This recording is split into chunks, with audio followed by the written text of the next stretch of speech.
Hey there, this is Catherine, and welcome to Catherine's Conversations in the Country, where we are once again by my beautiful pond with a new friend. This is Sarah Shriver. Sarah is in charge of the marketing department at the YMCA, and she and I got connected through a mutual friend. My friend Renee told me about you, and we're going to talk about some events that you've got coming up, but also Renee sent a video that you made.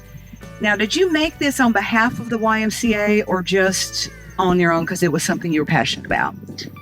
Yeah, so you're talking about a video I posted about checking in with a friend on mental health and how to kind of do that, to teach other people how to kind of do that if they're uncertain of how to.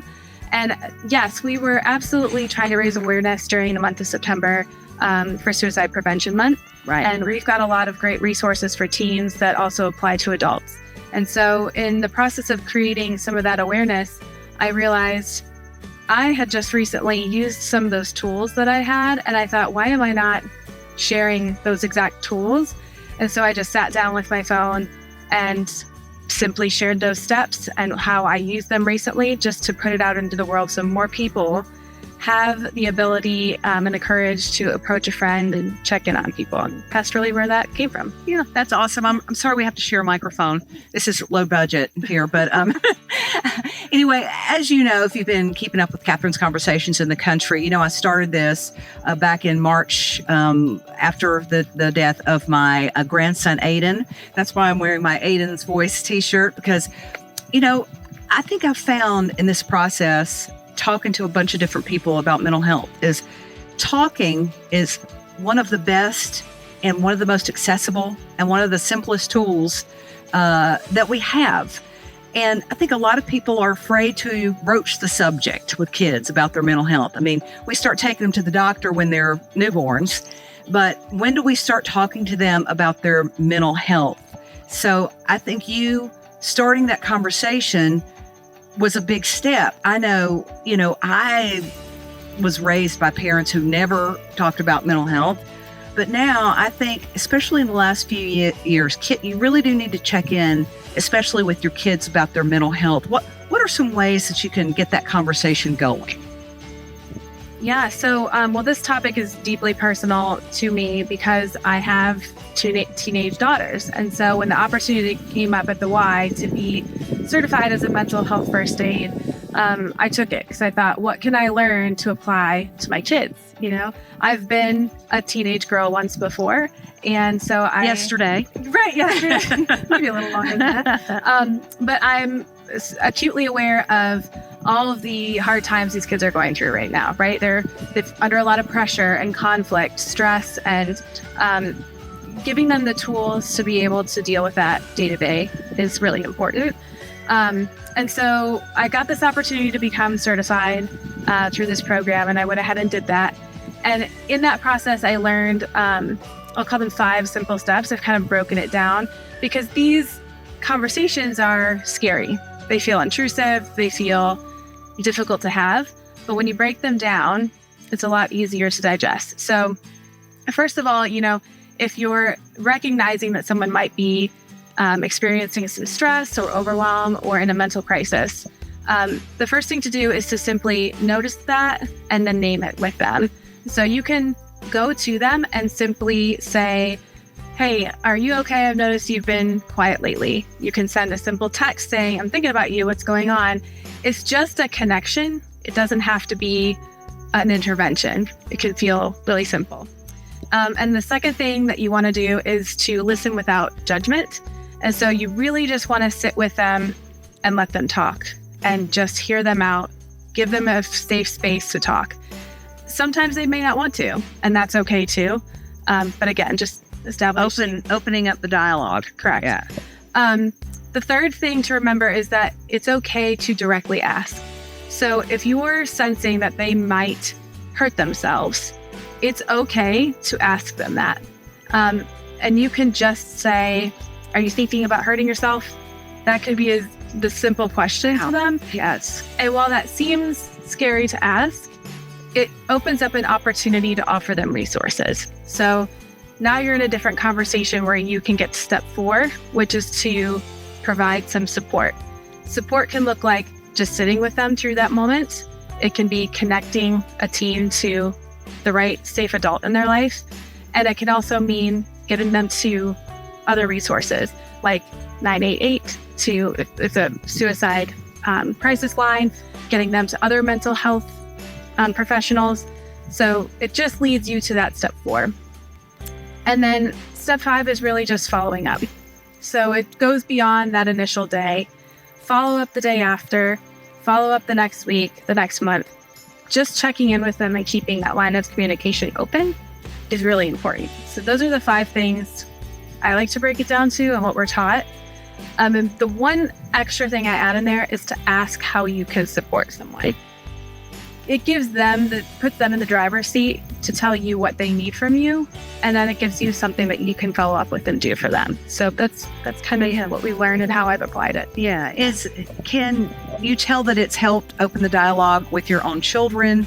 I think sometimes if you just name it, if you just ask them directly, it kind of takes some of the, I don't want to say mystique, but, if they know they can talk to you about it, it kind of takes some of the allure to try it off, I would think. Yeah. I have 2 very different teenage girls. So one, I have given this mental health resource hub that the Y has offered. It pulls together all the different resources that kids can use in a way that they can understand. It's illustrative. It's got videos that give them coping skills and resources. But that child can take that, see it and use it, and have conversation with me. I can check in with her. She'll tell me how she's feeling. We'll talk about how to work through it, and we move on. And I have another child who's a lot more private. So I've given her that resource, and she uses it on her own. I continuously check in on her and remind her of those things, but she likes to process more privately. So we've got 2 different ends of the spectrum, but they're both utilizing that tool.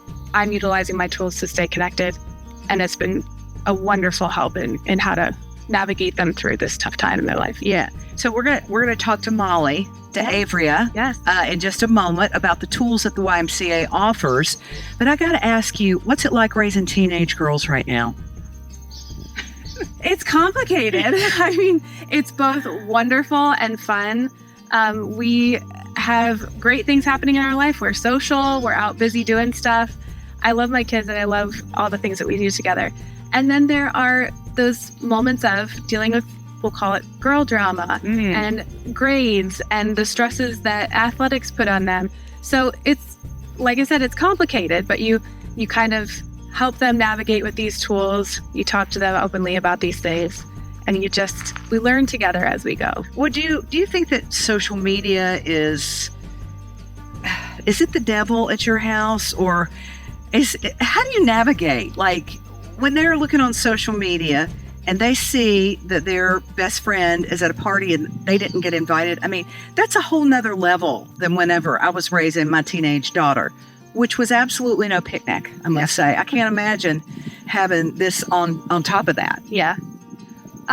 Social media, every family is different. Every child is different. And when they get social media is up to that family. And at our home, we have chosen not to incorporate social media just yet. However, they're fully exposed to it through their friends. They're aware of it, right? And I think that it can be used for good and evil. It's all about balance. So creatively, they have things like Pinterest and YouTube where they can go and explore their creative interests. And certainly a way to express yourself on Instagram and TikTok are great.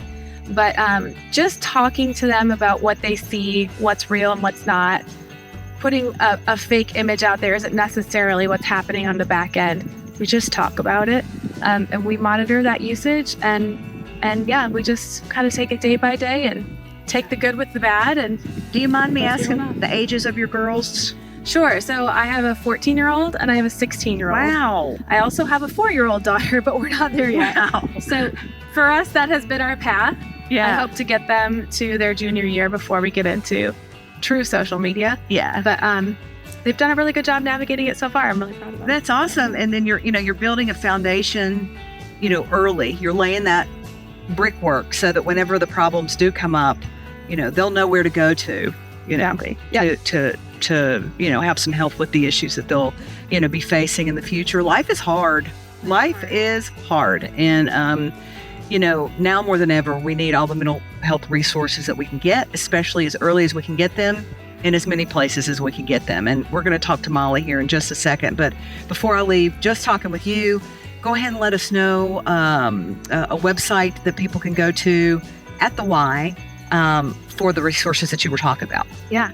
So you can go to gastonymca.org, click on our youth programs, and there you'll find the Teen Mental Health Resource link. And that's where you'll get all the goodies that Molly is going to tell you about that you can share with your kids and you can learn from. But make sure you use those with the other adults in your lives. It doesn't just apply to teens. All right. That is awesome. Sarah Shriver from the Gaston YMCA. Am I saying that right? And you're the marketing director there. And you did such a beautiful job. Thank you. You are rocking this. Thank you. Sarah. And of course, 988. If anybody that you know of, or if you are in a mental health crisis, I've called this number before. I have been in a mental health crisis before. I've used that number. So don't think, oh, my mental health problem isn't strong enough to have to use this number. They will be there to talk to you about whatever kind of mental health issue you're dealing with. They'll hook you up with a professional and you will get some help. It helped me. It can help you. So don't hesitate to use 988 either. And we'll see you next time with Molly from the YMCA.